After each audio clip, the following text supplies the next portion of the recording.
فرزند زہرا یہ حالات برے ہیں۔ کاشانۂ بصیرت ایک ایسا مکمل یوٹیوب چینل جس پر محروم بصارت کے لیے بالخصوص اور تمام افراد کے لیے بالعموم سینکڑوں کی تعداد میں اسلامی کتب دستیاب ہیں۔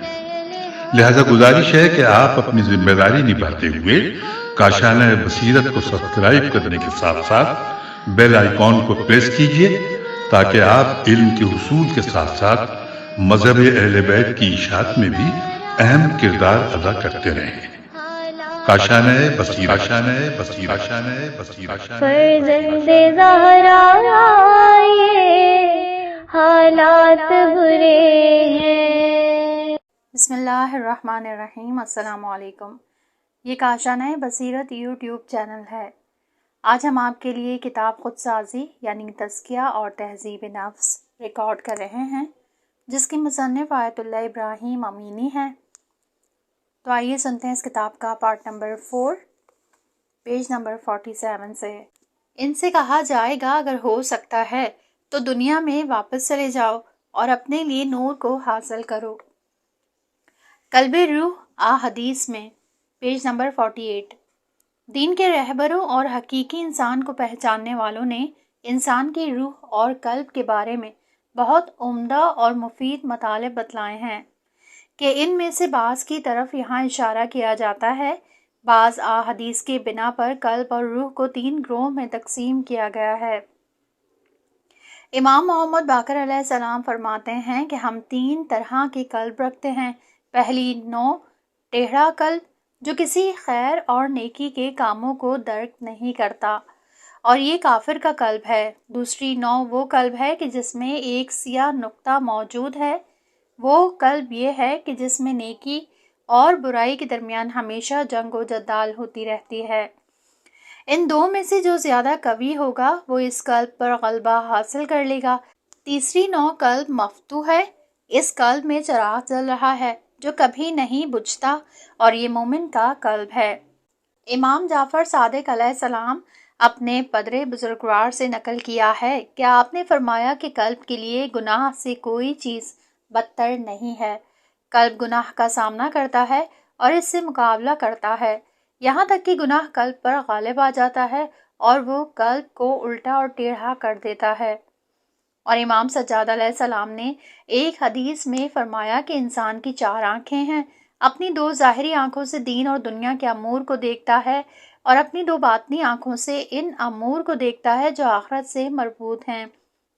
جب اللہ کسی بندے کی بھلائی چاہتا ہے تو اس کے قلب کی 2 باطنی آنکھوں کو کھول دیتا ہے تاکہ اس کے ذریعے غیب کے جہان اور آخرت کے امر کا مشاہدہ کر سکے، اور اگر خدا اس کی خیر کا ارادہ نہ کرے تو اس کے قلب کو اس کی اپنی حالت پر چھوڑ دیتا ہے۔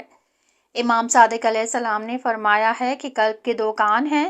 ایمان کی روح آہستہ سے اسے کار خیر کی دعوت دیتی ہے اور شیطان آہستہ سے اسے برے کاموں کی دعوت دیتا ہے۔ جو بھی ان میں سے دوسرے پر غالب آ جائے وہ قلب کو اپنے لیے مخصوص کر لیتا ہے۔ امام صادق علیہ السلام نے رسول خدا صلی اللہ علیہ وآلہ وسلم سے نقل کیا ہے کہ آپ صلی اللہ علیہ وآلہ وسلم نے فرمایا کہ سب سے بدترین اندھا پن قلب کا اندھا پن ہے۔ امام محمد باقر علیہ السلام نے فرمایا کہ انسان کے قلب میں ایک سفید واضح نقطہ ہوتا ہے، اگر گناہ کا ارتکاب کر لے تو اس کے قلب میں سیاہ نقطہ پیدا ہو جاتا ہے، اگر اس کے بعد توبہ کر لے تو وہ سیاہ نقطہ مٹ جاتا ہے، اور اگر گناہ کرنے پر اصرار کرے تو وہ سیاہ نقطہ آہستہ سے بڑھنے لگ جاتا ہے، یہاں تک کہ وہ اس سفید نقطے کو گھیر لیتا ہے۔ اس حالت میں پھر اس قلب کا مالک انسان نیکیوں کی طرف رجوع نہیں کرتا اور اس پر یہ آیت صادق آ جاتی ہے کہ ان کے اعمال نے ان کے قلوب پر غلبہ حاصل کر لیا ہے اور انہیں تاریک کر دیا ہے۔ امیر المومنین علیہ السلام نے فرمایا ہے کہ جس میں تقویٰ اور خوف خدا کم ہو اس کا قلب اور دل مر جاتا ہے، اور جس کا دل مر جائے وہ جہنم میں داخل ہو جائے گا۔ حضرت امیر علیہ السلام نے اپنے فرزند کو وصیت میں فرمایا کہ اے فرزند، فکر اور ناداری ایک مصیبت اور بیماری ہے، اور اس سے سخت بیماری جسم کی بیماری ہے، اور دل کی بیماری جسم کی بیماری سے بھی زیادہ سخت ہے۔ مال کی وسعت اللہ تعالیٰ کی ایک نعمت ہے، اس سے افضل بدن کا سالم رہنا ہے اور اس سے افضل دل کا تقویٰ ہے۔ رسول خدا صلی اللہ علیہ وآلہ وسلم نے فرمایا ہے کہ پیغمبر حضرت داؤد علیہ السلام نے اللہ تعالیٰ کی درگاہ میں عرض کیا، خدایا تمام بادشاہوں کے خزانے میں تیرا خزانہ کہاں ہے؟ اللہ تعالیٰ نے جواب میں فرمایا کہ میرا ایک خزانہ ہے جو عرش سے بڑا اور کرسی سے وسیع تر اور بہشت سے زیادہ خوشبودار، تمام ملکوت سے زیادہ خوبصورت ہے۔ اس خزانے کی زمین معرفت اور اس کا آسمان ایمان، اس کا سورج شوق اور اس کا چاند محبت اور اس کے ستارے خدا کی طرف توجہات، اس کا بادل عقل، اس کی بارش رحمت، اس کا میوہ اطاعت اور ثمرہ حکمت ہے۔ میرے خزانے کے 4 دروازے ہیں، پہلا علم، دوسرا عقل، تیسرا صبر، چوتھا رضائیت۔ جان لے کہ میرا خزانہ میرے مومن بندوں کا قلب اور دل ہے۔ اللہ تعالیٰ کے ان بندوں کے جو قلب اور دل اور روح کو پہچانتے ہیں، ان احادیث میں بہت مفید مطالب بیان فرمائے ہیں کہ کچھ کی طرف ہم یہاں اشارہ کرتے ہیں۔ قلب کافر، پیج نمبر 50۔ کافر کے دل کے متعلق کہا گیا ہے کہ وہ الٹا اور ٹیڑھا ہے، اس میں کوئی بھلائی نہیں ہے۔ اس طرح کا دل اپنی اصلی فطرت سے ہٹ چکا ہے اور عالم بالا کی طرف نگاہ نہیں کرتا، وہ صرف دنیاوی امور کو دیکھتا ہے، اسی لیے وہ خدا اور آخرت کے جہاں کا مشاہدہ نہیں کرتا۔ اس کے بارے میں نیکی اور خوبی کا تصور نہیں کیا جا سکتا، کیونکہ نیک کام اس صورت میں درجہ کمال اور قرب الہی تک پہنچتے ہیں جب وہ رضا الہی کے لیے انجام دیے جائیں، لیکن کافر نے اپنے دل کو الٹا کر دیا ہے تاکہ وہ خدا کو نہ دیکھ سکے اور اپنے تمام کاموں سے سوائے دنیا کے اور کوئی غرض نہیں رکھتا۔ وہ صرف دنیا تک رسائی چاہتا ہے، نہ خدا کا قرب۔ اس طرح کا دل گرچہ اصلی فطرت والی آنکھ رکھتا تھا، لیکن اس نے اپنی آنکھ کو اندھا کر رکھا ہے، کیونکہ وہ واضح ترین حقیقت وجود خدا جو تمام جہاں کا خالق ہے کا مشاہدہ نہیں کرتا۔ وہ اس دنیا میں اندھا ہے اور آخرت میں بھی اندھا ہوگا۔ اس نے اس دنیا میں امور دنیا سے دل لگا کر رکھا ہے اور آخرت میں بھی اس کے لیے امور دنیا سے ہی وابستگی باقی رہے گی، لیکن وہ اسے وہاں حاصل نہ ہوں گے اور وہ اس کے فراق کی آگ میں جلتا رہے گا۔ اس قسم کے دل میں ایمان کا نور نہیں چمکتا اور وہ بالکل ہی تاریک رہتا ہے۔ نمبر 2، کافر کے دل کے مقابل مومن کامل کا دل ہے۔ مومن کے دل کا دروازہ عالم بالا اور عالم غیب کی طرف کھلا ہوا ہوتا ہے۔ ایمان کا چراغ اس میں جلتا ہوا ہوتا ہے اور کبھی نہیں بجھتا۔ اس کے دل کی دونوں آنکھیں دیکھ رہی ہوتی ہیں اور عالم غیب اور آخروی امور کو ان سے مشاہدہ کرتا ہے۔ اس طرح کا دل ہمیشہ ہمیشہ کمال اور جمال اور خیر محض یعنی خداوند تعالیٰ کی طرف متوجہ رہتا ہے اور اس کا تقرب چاہتا ہے، وہ خدا کو چاہتا ہے اور مکارم اخلاق اور اعمال صالحہ کے ذریعے ذات الہی کی طرف حرکت کرتا رہتا ہے۔ اس قسم کا دل عرش اور کرسی سے زیادہ وسیع اور بہشت سے زیادہ خوبصورت ہوتا ہے اور یہ قدرت رکھتا ہے کہ اللہ تعالیٰ کا مرکز انوار الہی اور خزانہ الہی قرار پائے۔ اس طرح کے دل کی زمین اللہ کی معرفت اور اس کا آسمان اللہ پر ایمان اور اس کا سورج لقاء الہی کا شوق اور اس کا چاند اللہ کی محبت۔ مومن کے دل میں عقل کی حکومت ہوتی ہے اور رحمت الہی کی بارش کو اپنی طرف جذب کر لیتا ہے کہ جس کا میوہ عبادت ہے۔ اس طرح کے دل میں خدا اور اس کے فرشتوں کے سوا اور کوئی چیز موجود نہیں ہوتی۔ ایسا دل تمام کا تمام نور اور سرور اور شوق اور رونق اور صفا والا ہوتا ہے اور آخرت کے جہان میں بھی اسی حالت میں محشور ہوگا۔ ایسے دل والی کو مبارک ہو۔ نمبر 3، مومن کا دل جب کبھی گناہ سے آلودہ ہو جاتا ہے تو ایسے مومن کا دل بالکل تاریک اور بند نہیں رہتا، بلکہ ایمان کے نور سے روشن ہو جاتا ہے اور کمال الہی اور تابش رحمت کے لیے کھل جاتا ہے۔ لیکن گناہ کے بجا لانے سے اس کے دل پر ایک سیاہ نقطہ موجود ہو جاتا ہے اور اسی طریق سے شیطان اس میں راستہ پا لیتا ہے۔ اس کے دل کی آنکھ اندھی نہیں ہوتی لیکن گناہ کی وجہ سے بیمار ہو گئی ہے اور اندھے پن کی طرف آ گئی ہے۔ اس طرح کے دل میں فرشتے بھی راستہ پا لیتے ہیں اور شیطان بھی۔ فرشتے ایمان کے دروازے سے اس میں وارد ہوتے ہیں اور اسے نیکی کی طرف دعوت دیتے ہیں۔ شیطان اس سیاہ نقطے کے ذریعے سے نفوذ پیدا کرتا ہے اور اسے برائی کی دعوت دیتا ہے۔ شیطان اور فرشتے اس طرح کے دل میں ہمیشہ جنگ اور جدال میں ہوتے ہیں۔ فرشتے چاہتے ہیں کہ تمام دل پر نیک اعمال کے ذریعے چھا جائیں اور شیطان کو وہاں سے خارج کر دیں، اور شیطان بھی یہی کوشش کرتا ہے کہ گناہ کے بجا لانے سے دل کو تاریک بلکہ تاریک تر کر دے اور فرشتوں کو وہاں سے باہر نکال دے اور پورے دل کو اپنے قبضے میں لے لے اور ایمان کے دروازے کو بالکل بند کر دے۔ یہ دونوں ہمیشہ ایک دوسرے کو دھکیلنے میں لگے رہتے ہیں، اور پھر ان میں کون کامیاب ہوتا ہے اور اس کی کامیابی کتنی مقدار ہوتی ہے۔ انسان کی باطنی زندگی اور آخروی زندگی کا انجام اسی سے وابستہ ہوتا ہے۔ یہ وہ مقام ہے جہاں نفس کے ساتھ جہاد کرنا ضروری ہو جاتا ہے کہ جس کی تفصیل بیان کی جائے گی۔ فصیح القلب، پیج نمبر 52۔ انسان کی روح اور دل ابتدا میں نورانیت اور صفا اور مہربانی اور ترحم رکھتے ہیں۔ انسان کا دل دوسروں کے دکھ اور درد، یہاں تک کہ حیوانات کے دکھ اور درد سے بھی رنج کا احساس کرتا ہے۔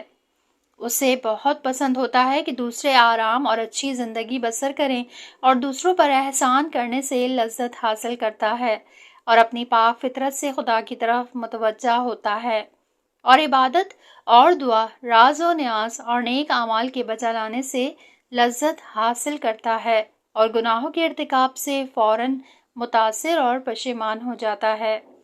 اگر اس نے فطرت کے تقاضے کو قبول کر لیا اور اس کے مطابق عمل کیا تو دن بدن اس کے صفا قلب اور نورانیت اور مہربان ہونے میں اضافہ ہوتا جاتا ہے۔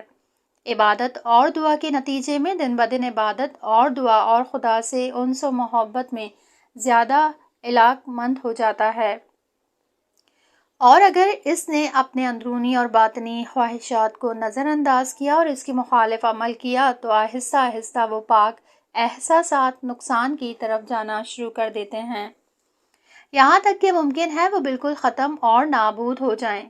اگر اس نے دوسروں کے درد کے موارد کو دیکھا اور ان کے خلاف اپنے رد عمل کا مظاہرہ نہ کیا تو آہستہ آہستہ ان سے مانوس ہو جاتا ہے اور ان کے دیکھنے سے معمولی سا اثر بھی لے لیتا ہے، بلکہ ہو سکتا ہے کہ ایسے مقام تک پہنچ جائے کہ دوسروں کی فکر اور واقعہ اور ذلت اور خواری بلکہ ان کے قید و بند اور مصائب سے لذت حاصل کرنا شروع کر دے۔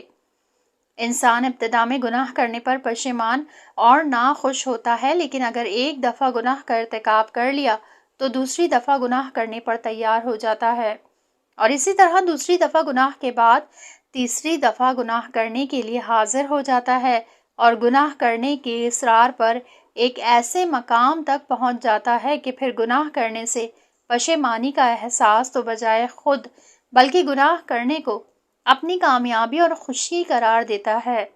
ایسے انسانوں کے اس طرح کے دل سیاہ اور الٹے ہو چکے ہوتے ہیں، اور قرآن اور حدیث کی زبان میں انہیں قسی القلب کہا جاتا ہے۔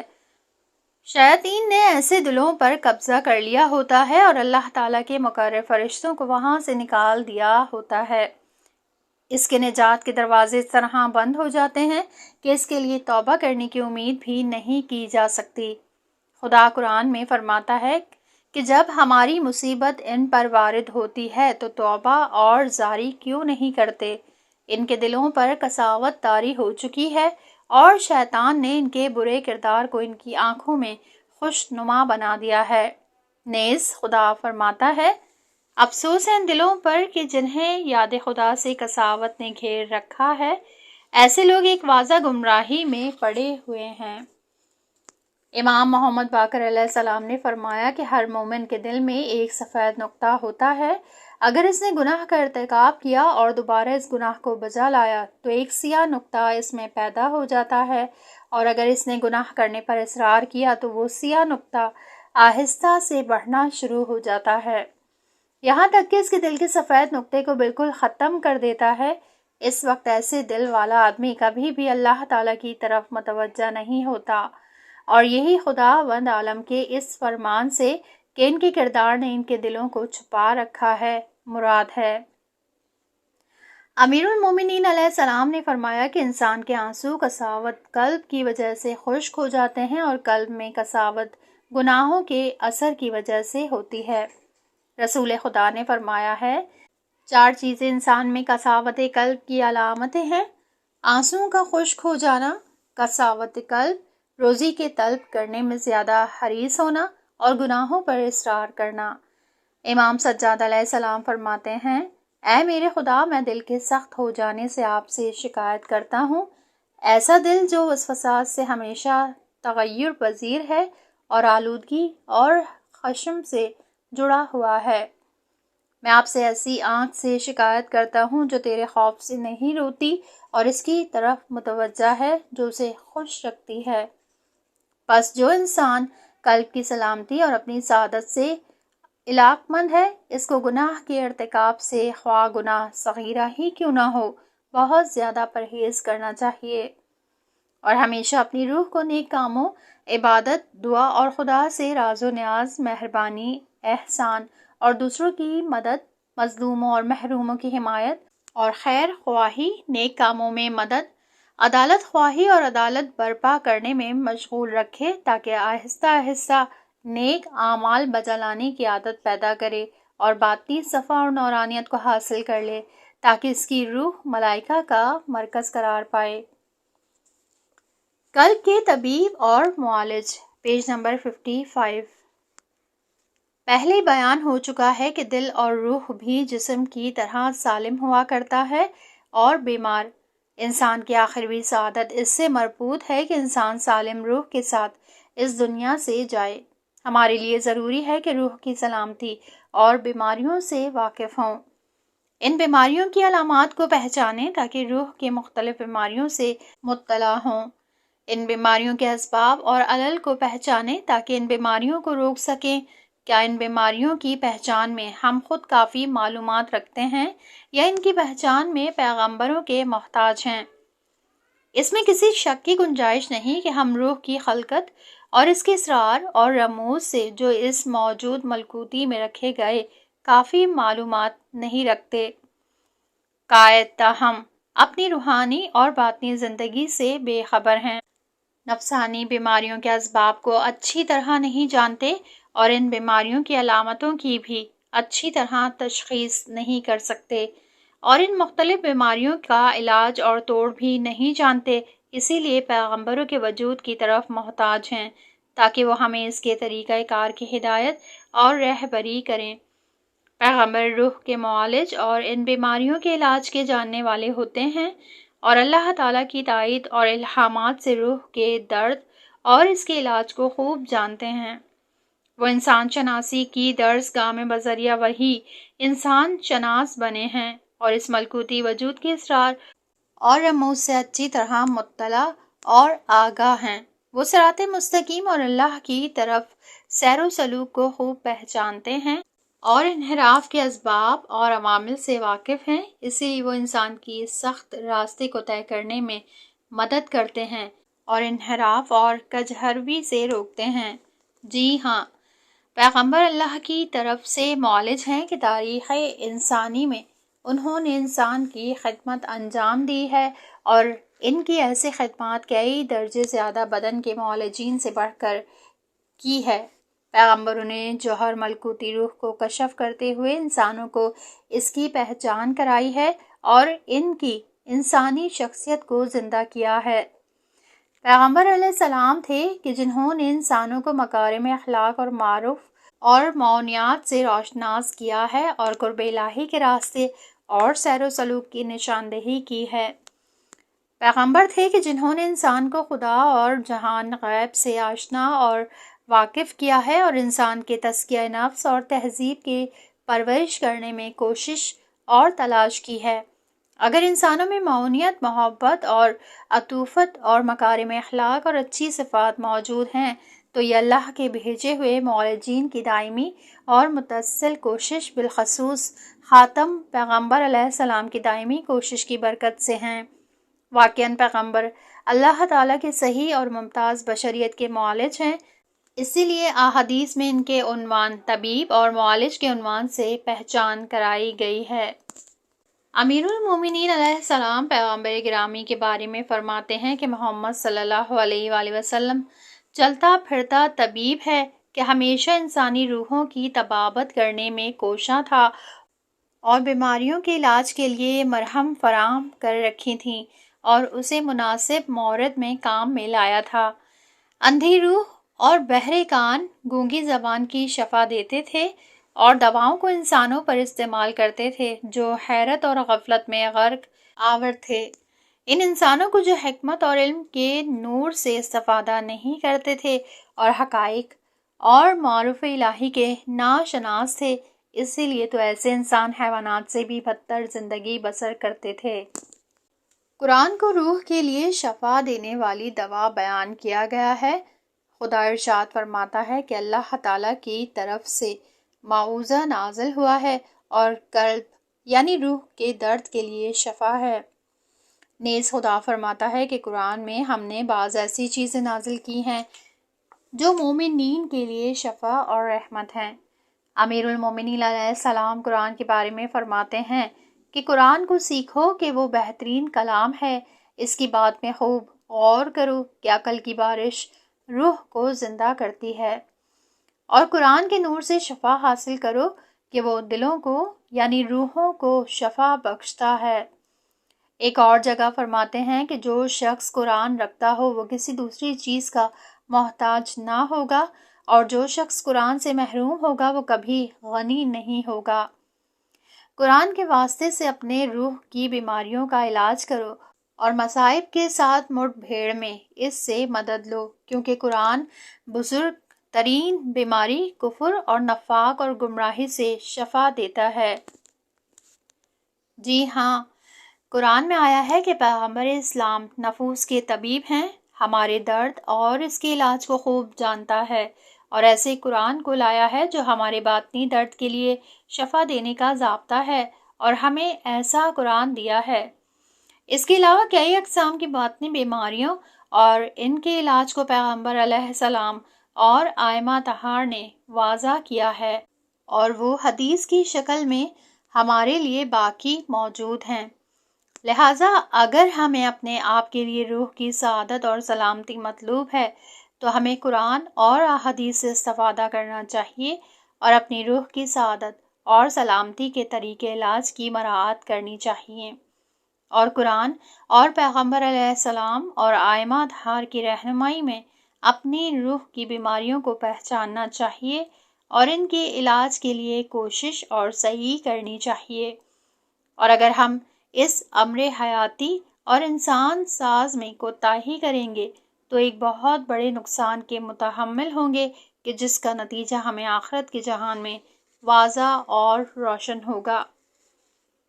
تکمیل اور تہذیب نفس، پیج نمبر 57۔ پہلے بتایا جا چکا ہے کہ روح کی پرورش اور تربیت ہمارے لیے سب سے زیادہ ضروری ہے، کیونکہ دنیا اور آخرت کی سعادت اسی سے مربوط ہے، اور پیغمبر علیہ السلام بھی اسی غرض کی تکمیل کے لیے مبعوث ہوئے ہیں۔ روح کی تربیت اور خود سازی 2 مرحلوں میں انجام دینی ہوگی۔ پہلا مرحلہ روح کو برائیوں سے پاک کرنا، یعنی روح کو برے اخلاق سے صاف کرنا اور گناہوں سے پرہیز کرنا۔ اس مرحلے کا نام تصفیہ اور تخلیہ رکھا گیا ہے۔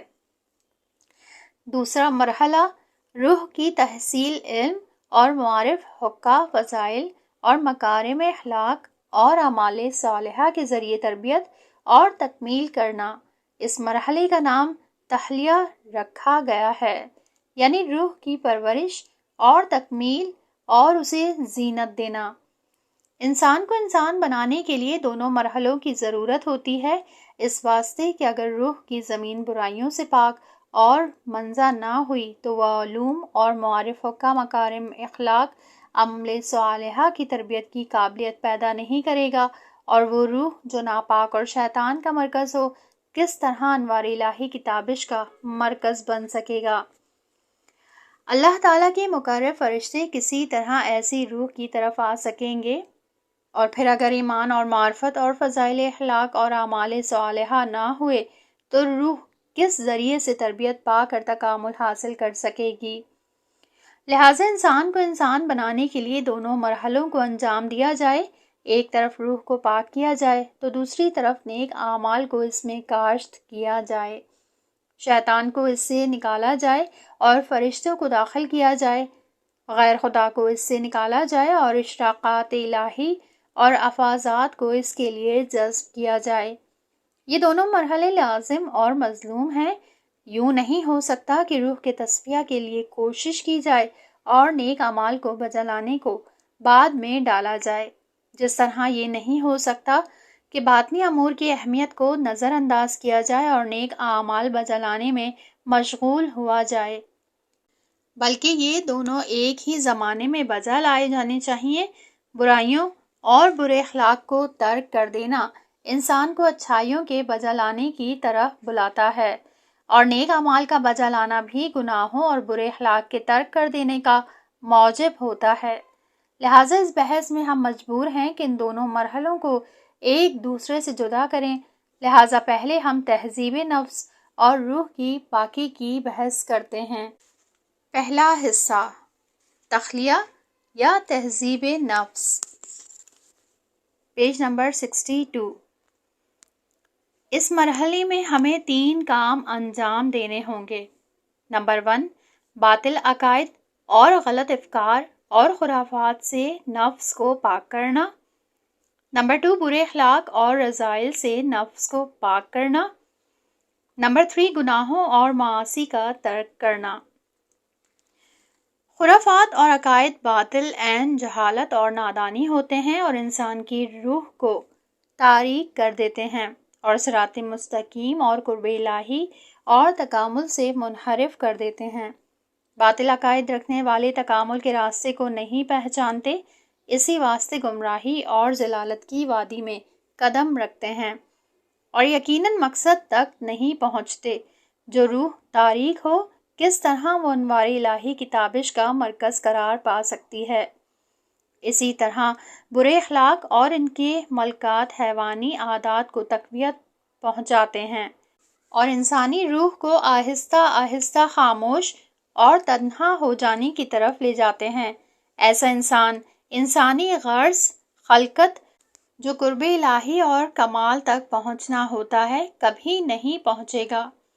اسی طرح گناہوں اور معصیت کو بجا لانا انسان کی روح کو تاریک اور آلودہ کر دیتا ہے کہ جس کی وجہ سے وہ تکامل اور قرب الہی سے دور ہو جاتا ہے اور اس طرح کا انسان آخری غرض اور غایت تک نہیں پہنچنے پاتا۔ اسی واسطے نفس کا پاک و پاکیزہ کرنا ہمارے لیے انتہائی اہم اور ضروری کام شمار ہوتا ہے۔ لہٰذا ضروری ہے کہ پہلے برے اخلاق اور گناہوں کو پہچانیں اور پھر عمل کے مرحلے میں قدم رکھیں اور اپنی روح کو پاک و پاکیزہ بنائیں۔ اتفاق سے ہمیں پہلے مرحلے میں کوئی مشکل پیش نہیں آتی، اس واسطے کہ ارواح کے اتباع اور خدا کے بھیجے ہوئے انسان شناس یعنی پیغمبروں اور ائمہ اطہار علیہ السلام نے برے اخلاق کو بطور کامل ہمارے لیے بیان کر دیا ہے اور ان کا علاج کرنا بھی بتلا دیا ہے۔ معصیت اور نافرمانیوں کو ہمارے لیے شمار کر کے ان کا علاج بھی بیان کر دیا ہے۔ ہم تمام برے اخلاق کو جانتے اور پہچانتے ہیں اور ان کی برائیوں سے آگاہ ہیں۔ ہم جانتے ہیں کہ نفاق، تکبر، حسد، کینہ پروری، غضب، چغل خوری، خیانت، خود پسندی، برا چاہنا، شکایت کرنا، تہمت لگانا، برا بھلا کہنا، بد زبان ہونا، تندخوئی، ظلم، بے اعتمادی، خوف، بخل، حرص، عیب جوئی، جھوٹ بولنا، حب دنیا اور مقام اور ریاست کی محبت، ریاکاری، دھوکہ دینا، ہیلہ باز ہونا، برا گمان، کسی القلب ہونا، ضعف نفس اور اس طرح کی دوسری صفات بری اور زشت ہیں۔ اس کے علاوہ ہم فطرت کی روح سے ان کی برائیوں کو سمجھ پاتے ہیں۔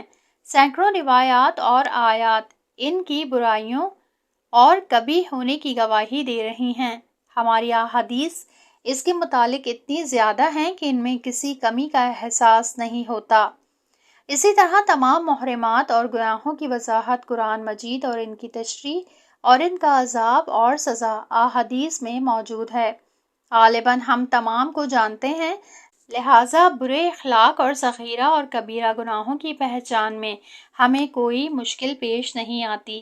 اس کے باوجود ہم غالباً شیطان اور نفس امارہ کے قیدی ہیں اور توفیق حاصل نہیں کرتے کہ اپنے نفس کو گناہوں اور برے اخلاق سے پاک کریں، اور یہی اساسی مشکل ہے کہ جس کا علاج ہمیں سوچنا چاہیے۔ میری نگاہ میں اس کا مہم ترین سبب دو چیزیں ہیں۔ پہلی کہ ہم اپنی اخلاقی بیماریوں کو نہیں پہچانتے اور اپنے بیمار ہونے کا اقرار نہیں کرتے، اور دوسرے اخلاقی بیماری کو معمولی قرار دیتے ہیں اور اس کے برے اور دردناک انجام سے غافل ہیں، اسی لیے تو اس کے علاج کرنے میں کوشش نہیں کرتے۔